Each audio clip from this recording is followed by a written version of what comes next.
Mes chers amis, bien le bonjour. Aujourd'hui, on va s'intéresser à la commande de la machine à réluctance variable linéaire.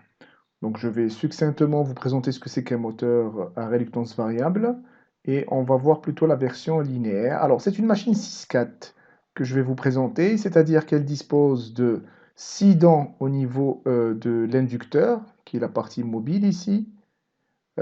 Sur une machine rotative, c'est plutôt l'inverse. Mais bon, ici, donc, on va avoir des bobines.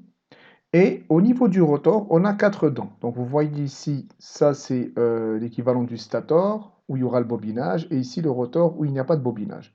Donc au lieu que ce soit cette partie qui tourne, c'est cette partie qui avance. Bon, c'est un moteur inversé dans ce cas. Alors qu'est-ce que ça veut dire 6-4? C'est que si vous regardez ici, donc ça c'est un découpage avec un maillage pour pouvoir calculer les lignes de flux.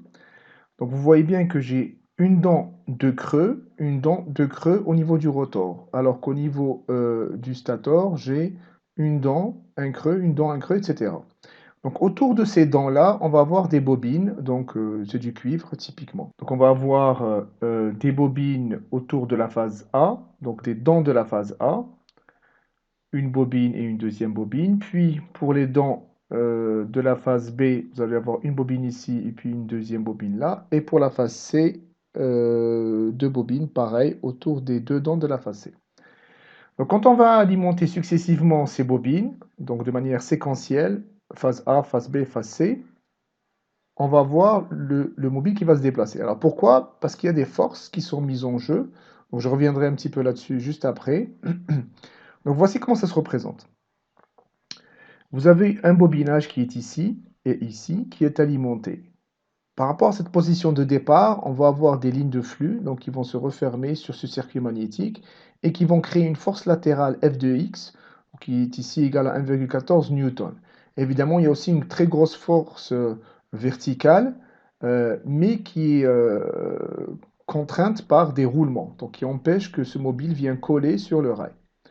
Alors, une fois qu'il s'est un petit peu plus déplacé, on voit bien que donc il va venir pour que les dents soient en vis-à-vis. Donc c'est ça le minimum de la réluctance, c'est-à-dire le chemin qui est vu par le flux présente le moins de réluctance possible. La réluctance, pratiquement toute la résistance, c'est au niveau de l'entrefer. Et donc après, là, il n'y a plus de couple, il n'y a plus de force, pardon. Donc F de x égale 0. Donc évidemment, il y a une très grande force verticale, mais il n'y a plus de force horizontale.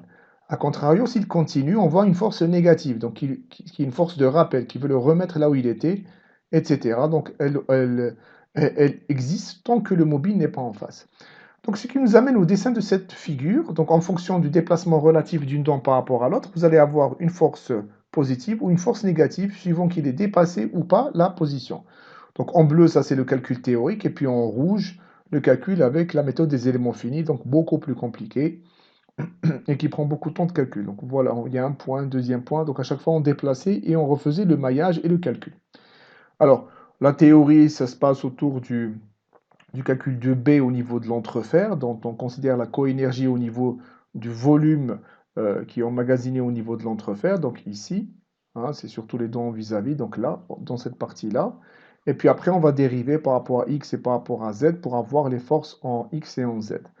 Donc on montre que la force, théoriquement, elle est constante, mais pratiquement, elle passe quand même par 0 ici, donc c'est une fonction continue.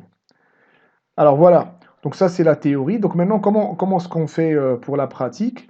En fait, une fois qu'il s'est déplacé, on va commuter sur la bobine suivante. Et donc on a une succession hein, de calottes de force qui nous permettent de faire un déplacement. Alors j'ai mis un logiciel qui nous permet donc de visualiser ça. Donc vous pouvez le télécharger, hein, c'est Robot.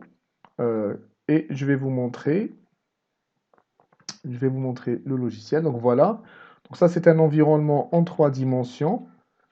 Donc vous voyez mon petit mobile. Donc il y a plein de robots, hein. Mais pour l'instant, on s'intéresse à celui-là. Alors, je vais diminuer pour pouvoir zoomer convenablement. Je mets un reset. Et qu'est-ce qu'on voit? On voit que le mobile, alors rouge, c'est la phase A. Hop, et vous voyez la séquence. Donc phase A, phase B, phase C, etc. Donc vous voyez à chaque fois, il va venir. Alors, on va voilà, se mettre en face. Reset. Et on va ralentir. Non, ça, c'est accéléré. Donc je vais ralentir la commutation. Donc actuellement, c'est la bleue. Donc ça, c'est les dents qui sont en vis-à-vis. Et il va bientôt y avoir une commutation. Donc là, il aussi, c'est normal, autour de cette position. Donc vous voyez bien que là, la dent est en vis-à-vis par rapport à celle-là. Voilà. Maintenant, c'est la dent jaune qui est en vis-à-vis de l'autre dent. Et si je veux ralentir le mouvement, alors je vais augmenter la commutation et ralentir le mouvement. Comme ça, on va mieux voir.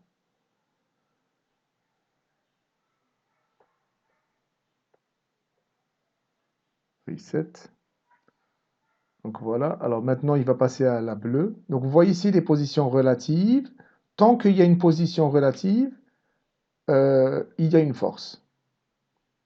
Hop. Donc, si j'arrête l'animation, vous voyez, il y a un f de x de -2.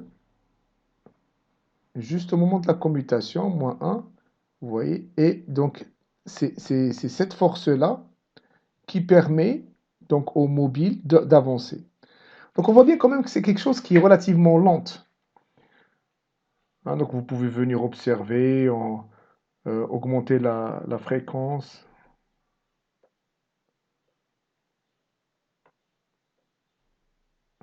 Alors, si on s'amuse à trop augmenter la fréquence de commutation, on peut même se retrouver à faire de la marche arrière si on ne fait pas attention.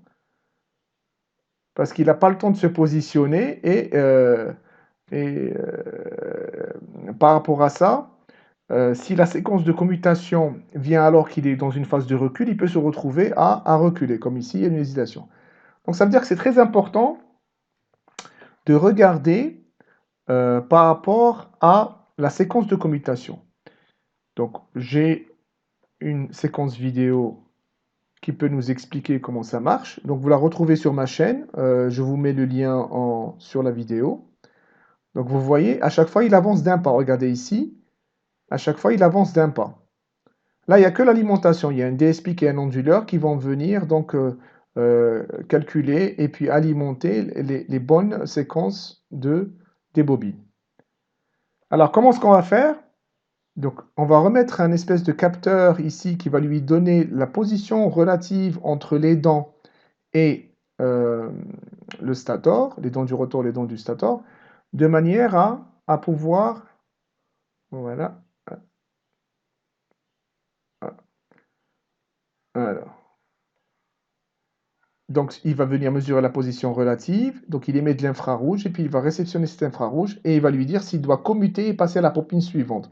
Donc, c'est une espèce d'autopilotage optique. Alors, une petite démo, voilà. Je remets à 0. Et là, on voit que ça va beaucoup plus vite. Encore une autre fois. Voilà. En fait, la séquence qui est observée, c'est celle qui correspond. Ici, c'est une séquence d'alimentation des phases A, puis B, puis C, etc. Et si on s'amuse à regarder dans le temps le déplacement qu'il fait, on voit bien que il fait des déplacements en oscillant. C'est très très lent pour atteindre une position de 4 fois une dent.